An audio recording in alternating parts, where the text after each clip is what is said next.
जो लोग चाहते हैं मेरे घर में सतयुग आ जाए, मेरे जीवन में सतयुग आए,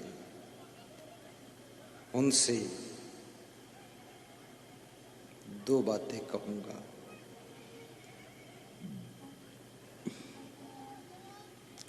जहां शक्कर होती है वहां मिठास भी होती है। जहां सत्संग होता है वहां सतयुग भी आता है।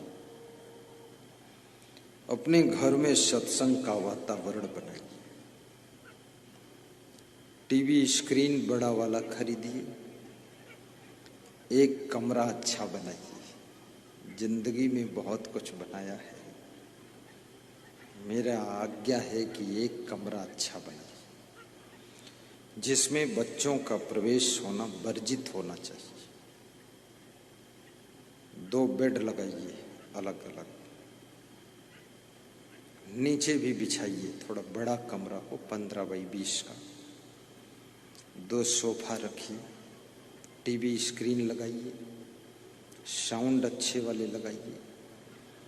प्रवचन की पेन ड्राइव 200 घंटे का भजन प्रवचन खरीदिए।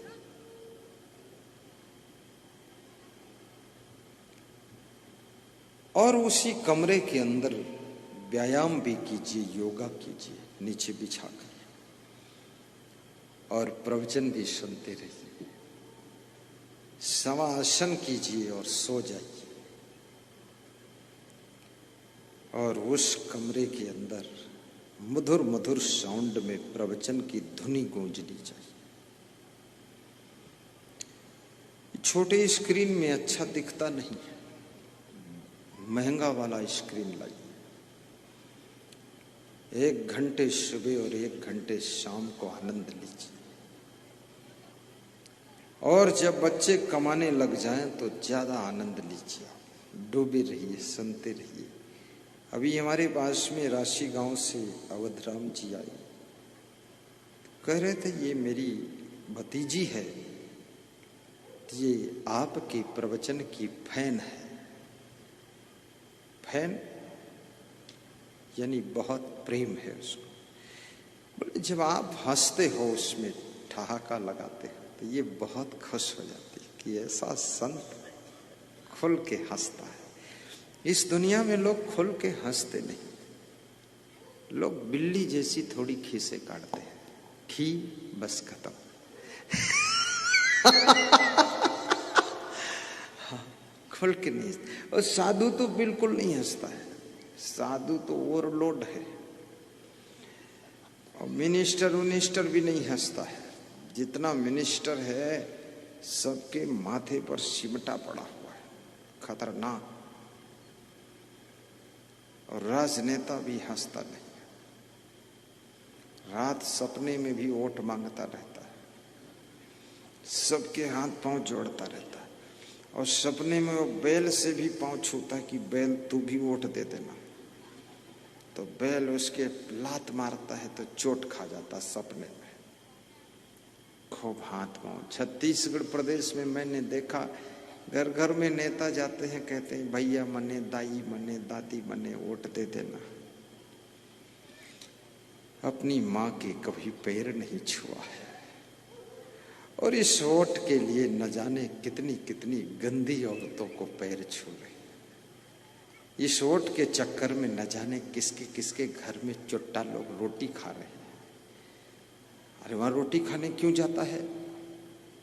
उसको 10,000 रुपया दे दे, वो 1 महीना खूब खुद खाता रहे। तू वहां क्यों खाता, चोर कहीं का? उसको और बर्बाद करना, गरीब बनाना। के तेरे चक्कर में वो गरीब आदमी सब सामान ढूंढता रहेगा, परेशान हो जाएगा। वहां रोटी क्यों खाते? रोटी खिलाने वाला जानता है ये खुद ही भिखमंगा है, हमारे यहाँ खाने आया, ये हमको क्या देगा? हम खाम खा खाने बैठ गए, दिखा रहे कि हम तुम्हारे साथ हैं, लेकिन कब? जब तक वोट नहीं मिलेगी तब तक। बाकी हम तुमसे दूर। बाकी तो ये गरीब लोग उनके यहाँ जाएं तो उनके साथ खाने को नहीं मिलेगा, उनसे मिलने का टाइम नहीं मिलेगा, लाइन में लगे रहेंगे। और जब उनकी गर्ज है तो तुम्हारी झोपड़ी में रोटी खाने आ जाते हैं। ये बेईमान नहीं तो है क्या ही? इनको समझो। तुम्हारे घर खाने हैं तो बाहर निकाल दो, उधर निकल जाओ, इधर रोटी नहीं मिलती। लेकिन वो नेता भी खुलकर हंसता नहीं, आनंद नहीं आता। और इस दुनिया के अंदर मनुष्य का सबसे बड़ा घाटा सौदा यही है कि बचपन में तुम हंसते थे, बचपन में किलकारियां मारते थे, बचपन में होश कराते थे, ठहाका लगाते थे। ज्यों ज्यों उम्र बढ़ी, इस माया के प्रभाव से तुम ग्रसित होते चले गए, त्यों त्यों तुम्हारी हंसी खुशी सब खो